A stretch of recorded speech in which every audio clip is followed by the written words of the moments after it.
Filhos desprezaram a avó com fantasia na festa, mas ela virou a super-heroína. Dona Mercedes observava o movimento da rua através da janela de sua cozinha, enquanto o aroma de café recém-passado e bolo de fubá preenchia o ambiente que parecia parado no tempo. Aos 72 anos, ela vivia em um silêncio que só era interrompido pelo tic-tac do relógio de parede e pelo som ocasional dos carros passando lá fora. Mas aquele silêncio não era paz, era uma solidão profunda, construída por anos de dedicação a uma família que parecia ter esquecido o caminho de volta para casa. Apoie o canal deixando seu like e comentário, e vamos para a nossa história. Mercedes nunca imaginou que o aniversário de seu neto favorito, o pequeno Lucas de 7 anos, pudesse ser o cenário de uma humilhação tão silenciosa. Ela havia passado a semana inteira preparando os docinhos de coco, o bolo de cenoura com cobertura de chocolate, e costurando uma fantasia de super-herói que Lucas tanto queria. Suas mãos, marcadas pelas rugas e pelo trabalho pesado de uma vida inteira na roça, antes de vir para a cidade, doíam, mas o coração estava cheio de expectativa. No entanto, quando chegou a festa, realizada em um salão de festas luxuoso no bairro onde seu filho, Roberto, morava, Mercedes se sentiu um peixe fora d'água. Roberto era um advogado de sucesso, sempre impecável em seus ternos italianos, e sua esposa, Flávia, uma mulher que valorizava as aparências acima de tudo. A decoração da festa era fria, em tons de prata e azul metálico, com garçons servindo canapés finos que Mercedes nem sabia pronunciar o nome. Quando ela entrou com sua caixa de papelão contendo os doces caseiros, e a fantasia embrulhada em papel de seda barato, Flávia fez uma careta de desgosto. Mercedes tentou abraçar o neto, mas Flávia interveio, dizendo que ele não podia se sujar antes das fotos oficiais. O presente de Mercedes foi colocado em um canto, escondido atrás de caixas enormes de brinquedos caros e tecnológicos trazidos pelos amigos influentes de Roberto. Durante toda a noite, Mercedes ficou sentada em uma mesa no fundo do salão. Ninguém falava com ela. Os convidados desviavam o olhar de seu vestido de chita simples e de seus sapatos confortáveis. Roberto se aproximou apenas uma vez para perguntar se ela precisava de um táxi, o que Mercedes entendeu como um convite para ir embora. Ela sentiu o peso dos olhares de julgamento. Flávia comentava baixinho com uma amiga sobre como era difícil lidar com parentes que não sabiam se adequar à modernidade. Lucas, o menino que ela ajudara a cuidar quando era bebê enquanto os pais trabalhavam, agora parecia hipnotizado por um tablet novo, nem sequer olhando para a avó que cruzara a cidade com tanto amor na bagagem. Mercedes respirou fundo, tentando controlar o nó na garganta. Não era raiva, era um cansaço que vinha da alma, a percepção de que sua utilidade havia acabado para eles. Ela se levantou devagar, pegou sua bolsa e saiu sem que ninguém percebesse. Naquela noite, caminhando de volta para sua casa simples, Mercedes tomou uma decisão que mudaria tudo.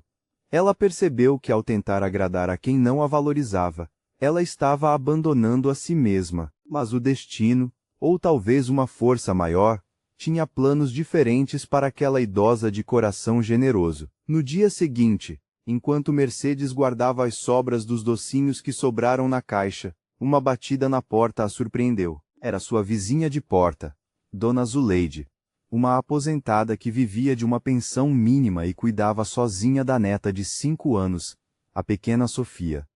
Zuleide estava desesperada porque Sofia chorava de fome, e ela não teria dinheiro para o mercado até o final da semana. Mercedes não pensou 2 vezes. Convidou as duas para entrar e colocou na mesa tudo o que havia preparado para a festa do neto. Sofia, ao ver o bolo de cenoura e os docinhos, parou de chorar na hora. Ela comeu com uma alegria que Mercedes não via há anos. E então, Sofia fez algo que partiu e ao mesmo tempo curou o coração de Mercedes. Ela se jogou nos braços da idosa e disse apenas 6 palavras. A senhora é a minha avó. O impacto daquelas palavras foi instantâneo. Mercedes sentiu as lágrimas rolarem, mas desta vez eram lágrimas de um reconhecimento puro. Ela percebeu que seu legado e seu amor não precisavam de um sobrenome ou de um laço de sangue para florescer. Sofia precisava de alguém que a visse, de uma avó. E Mercedes tinha todo o amor do mundo para dar. Naquela tarde, Mercedes abriu o embrulho da fantasia de super-herói, que o neto rejeitara, e entregou para Sofia. A menina vestiu a capa de pano, e começou a correr pela sala pequena, fazendo sons de voo e risadas que preencheram o vazio daquela casa. Mercedes olhou para Zuleide e viu ali uma amizade que as uniria pelo resto da vida. Mas a história estava apenas começando. Mercedes, inspirada pela alegria de Sofia, decidiu que não ficaria mais sentada esperando o telefone tocar. Ela pegou suas receitas antigas, aquelas que sua própria avó lhe ensinara na roça, e decidiu transformar sua cozinha em um pequeno negócio de bolos caseiros. Ela não queria ficar rica, queria apenas ter um propósito e ajudar outras pessoas. Com a ajuda de Zuleide, que começou a distribuir panfletos na praça do bairro, os bolos de Mercedes logo se tornaram famosos. As pessoas não compravam apenas um doce, compravam uma memória, um pedaço de infância que parecia perdido na correria da cidade grande. Enquanto isso, na casa de Roberto, as coisas não iam bem. O luxo e as aparências não conseguiam esconder o vazio emocional. Lucas estava cada vez mais isolado em seus aparelhos eletrônicos, e Flávia vivia angustiada com dívidas de cartões de crédito para manter um padrão de vida que não podiam sustentar. Roberto, mergulhado no trabalho, começou a sentir falta da comida da mãe, do colo de Mercedes e da paz que só ela transmitia. Ele tentou ligar algumas vezes, mas as conversas eram curtas e Mercedes, embora educada, não era mais a mulher submissa que aceitava migalhas de atenção. Ela estava ocupada demais vivendo sua nova vida. Um mês depois, uma notícia abalou o bairro de Roberto. Ele sofreu uma crise de estresse severa, e foi obrigado a se afastar do escritório por tempo indeterminado. Sem o ritmo frenético do trabalho, ele se viu diante de uma casa cheia de coisas caras, mas sem nenhum calor humano. Foi Lucas quem deu o ultimato. O menino, em um momento de sinceridade, disse que queria comer o bolo de cenoura da vovó e usar a capa de herói que ela tinha feito. Roberto, sentindo o peso de sua negligência, decidiu levar o filho até a casa da mãe, sem avisar. Quando chegaram à rua de Mercedes, eles levaram um choque. Havia uma fila de pessoas na frente da casa simples. Jovens, idosos e crianças esperavam pacientemente.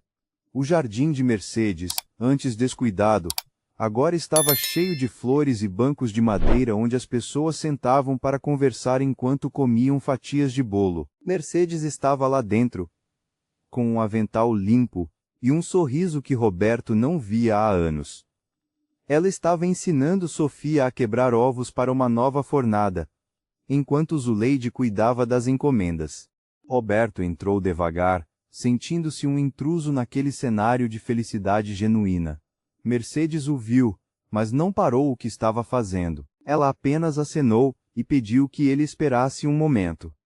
Quando ela finalmente se aproximou, Roberto não conseguiu sustentar o olhar. Ele viu as mãos da mãe, enfarinhadas e trabalhadoras, e sentiu uma vergonha profunda. Mãe, eu vim pedir desculpas, ele começou, a voz trêmula. Nós fomos injustos com a senhora. Eu fui um péssimo filho. Mercedes olhou para ele com uma sabedoria que só o tempo traz. Ela não gritou, não cobrou, apenas disse que o perdão já estava dado, mas que ela agora tinha uma nova família para cuidar também. Lucas correu para a avó e a abraçou forte. Sofia, a menina da vizinha, aproximou-se curiosa com sua capa de herói. Lucas olhou para a fantasia e reconheceu o tecido. É a minha capa? Perguntou ele. Sofia, com a inocência de uma criança, respondeu que agora ela era a ajudante da vovó Mercedes. Naquele momento, Roberto percebeu que a mãe não era apenas uma idosa aposentada, esperando a morte chegar.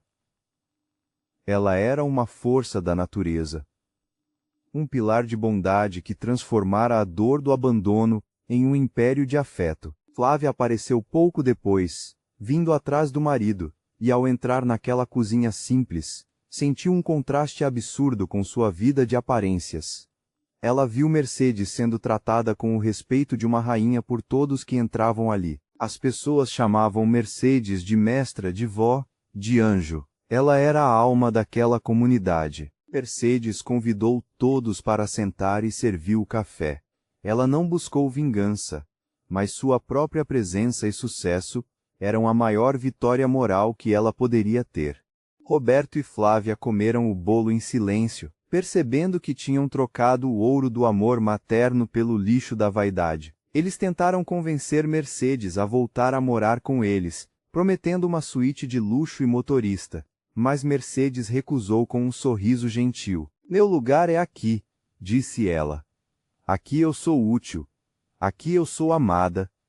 E aqui eu descobri que nunca é tarde para recomeçar. Ela explicou que agora era sócia de Zuleide, e que pretendia abrir um centro comunitário, para ensinar jovens em situação de risco a arte da panificação e da culinária caseira. Ela queria deixar um legado que fosse além de heranças financeiras. Roberto chorou ao ouvir os planos da mãe. Ele percebeu que enquanto ele tentava subir na vida pisando nos outros, sua mãe subira na vida elevando os outros. A partir daquele dia, a rotina mudou. Roberto passou a visitar a mãe todos os fins de semana, não para levar presentes caros, mas para ajudar a carregar os sacos de farinha. Lucas e Sofia se tornaram melhores amigos, brincando de super-heróis no quintal de Mercedes. Flávia, aos poucos, foi deixando a futilidade de lado, e começou a ajudar Mercedes na organização das finanças do centro comunitário. A idosa que fora desprezada em uma festa de luxo agora, era o centro gravitacional de uma família, que finalmente aprendera o que era ser rico de verdade. No aniversário de 73 anos de Mercedes, não houve salão de festas ou garçons de luvas brancas. Houve uma festa na rua, com mesas compridas cobertas com toalhas de retalhos. Todo o bairro compareceu. Houve música de sanfona, risadas e muitos bolos. Quando chegou a hora do discurso, Roberto subiu em um pequeno banco de madeira e pediu a atenção de todos. Ele olhou para a mãe, que estava cercada por crianças e amigos, e disse que durante muito tempo achou que o sucesso era o que ele tinha no banco, mas agora ele sabia que o sucesso era ser filho de uma mulher como Mercedes.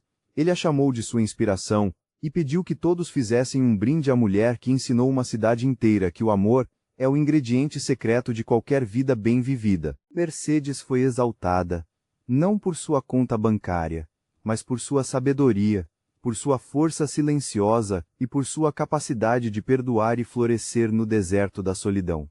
Ela olhou para o céu estrelado e agradeceu pela noite em que seu neto não a abraçou, pois foi aquela dor que a empurrou para os braços de um mundo que precisava desesperadamente do seu colo. Mercedes tornou-se uma lenda no bairro, a idosa que provou que a aposentadoria não é o fim, mas o início de uma nova e gloriosa jornada. Ela passava as tardes em seu banco de jardim, com uma xícara de café na mão, observando as pessoas passarem. Cada uma delas recebia um sorriso ou uma palavra de conforto. Ela não era mais a idosa invisível da cozinha dos fundos. Ela era a vovó Mercedes, a dona do tempo, a rainha do perdão e a mestre dos recomeços. E assim, Mercedes viveu seus anos dourados cercada por um amor que ela mesma plantou, provando que a beleza da vida não está na juventude da pele, mas na juventude da alma que nunca desiste de amar e de ser útil. Cada bolo que saía do seu forno levava uma mensagem de esperança, e cada abraço que ela dava em Sofia ou em Lucas era um lembrete de que a família é onde o coração se sente em casa, independente de laços de sangue.